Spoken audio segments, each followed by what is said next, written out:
తెలంగాణ రాష్ట్రంలో తోచు పట్టణ అవుతున్నది. ఇప్పటికి చాలామంది పాస్పోర్ట్ లేకుండా వీసాలు లేకుండా ఇక్కడ నివసిస్తున్నారు.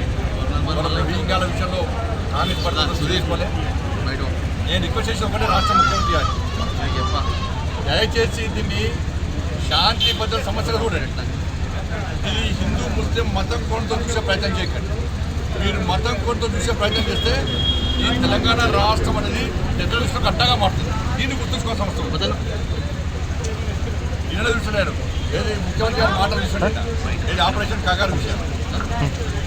వాళ్ళ చేత తుపాకులు ఉంటాయి, మావోయిస్టుల చేత తుపాకులు ఉన్నాయి. దాన్ని రాష్ట్ర ముఖ్యమంత్రి గారు ఏమంటారు, సామాజిక గొంతం చూస్తూ ఉంటారు. వాళ్ళ చేత తుపాకులు ఉన్నాయి. వాళ్ళు మైండ్స్ని బట్టి పురుషులు చెప్పడానికి ఈ కాంగ్రెస్ పార్టీ ప్రభుత్వమే మావోయిస్టు నిషేధించింది.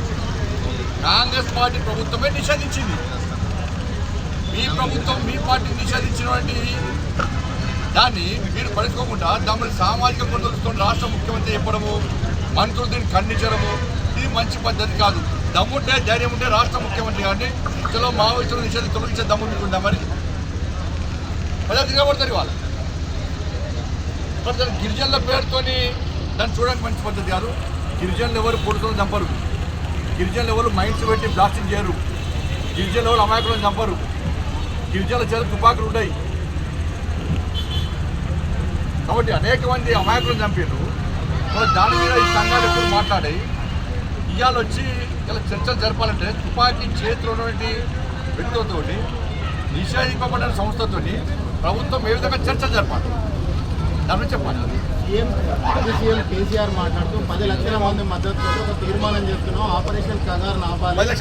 వీటిలో ఊచకోత జరుగుతుంది, ఛత్తీస్గఢ్లో కర్రెగుట్టలలో ఊచకోత జరుగుతుందని చెప్పేసి కేసీఆర్ అంటున్నాడు. చర్చలు జరపాలని చెప్పేసి రేవంత్ అంటున్నాడు. చర్చలు జరిపిన అనుభవం మాకే ఉందని కాంగ్రెస్ నేతలు అంటున్నారు. ఈ నాయకుడు ఒకటే స్పష్టంగా చెప్తారు, ఇద్దరు నాయకులు చెప్పాడు. ఈ పోటీ పడి వాళ్ళకి సపోర్ట్ చేసే ప్రయత్నం చేస్తున్నారు. ఇవాళ ఆ ముత్తర మండలంలో ఒక ఎస్ఐని బ్లాస్టింగ్తో చంపేశారు. ఆ రోజు ఎస్ఐ భార్య సీమని చంపాము. ఒక కానిస్టేబుల్ చంపేసారు ఆ రోజే. ఆ కానిస్టేబుల్ కొడుకు బర్త్డే. మరి ఆ రోజు ఈ కేసీఆర్ గారు వేరు, రేవంత్ రెడ్డి గారు వేరు. మన దూరదర్శన్ రిపోర్టరు అలా టెలికాస్ట్ కవరేజ్ కోసం పోతే ఆయన చంపేశారు 2 లక్షలు. మరి ఆ రోజు కేసీఆర్ గారు ఎందుకు మాట్లాడలే, ఈ సంఘాలు ఎందుకు మాట్లాడలే, రేవంత్ రెడ్డి ఎందుకు మాట్లాడలే? అరే వరంగల్ జగన్మోహన్ రెడ్డి మా కార్యకర్తలు చంపేశారు, జాతీయ జెండా ఎగిరిసి చంపేశారు. అప్పుడు ఎందుకు మాట్లాడలే? వీళ్ళు మధుసూదన్ గౌడ్ చంపేశారు, అప్పుడు ఎందుకు మాట్లాడలే? రామన్న గోపన్న చంపేశారు, అప్పుడు ఎందుకు మాట్లాడలే? మీ కాంగ్రెస్ పార్టీ నాయకులను చంపేశారు చాలామంది. శ్రీపారావు గారు అజాత శత్రువు శ్రీపారావు గారు చంపేస్తే వాళ్ళ కాంగ్రెస్ పార్టీ నాయకులను చంపేశారు. కేసీఆర్ గారు టీడీపీలో ఉన్నప్పుడు టీడీపీ నాయకులను చంపేశారు, అప్పుడు ఎందుకు మాట్లాడలే? కేసీఆర్ గారు ఎందుకు మాట్లాడలే? రేవంత్ రెడ్డి ఎందుకు మాట్లాడలే? పోటీ పడి మాట్లాడే ప్రయత్నం చేస్తున్నారు. కేంద్ర బలగాలను మైండ్స్ పెట్టి ఇదే ములుగు ఫారెస్ట్లో చంపడము వీళ్ళు సమర్థిస్తారా? ఇద్దరు నాకు సమర్థిస్తారా? చర్చలు జరిపే ప్రసక్తి లేదు. వాళ్ళు తుపాకీ వీడాల్సిందే, పోలీసులకు లొంగిపోవాల్సిందే, వాళ్ళ ప్రవర్తన మార్చుకోవాల్సిందే. అది నిషేధిత సంస్థ. ఆ సంస్థతో చర్చలు జరిపే సందర్భమే రాదు. ఈ సంఘాల నాయకులు కూడా వాళ్ళు చేసినటువంటి అరాచకాలకు వీళ్ళు ఇన్నోళ్ళు ఎందుకు స్పందించారో సమాజం. Thank you.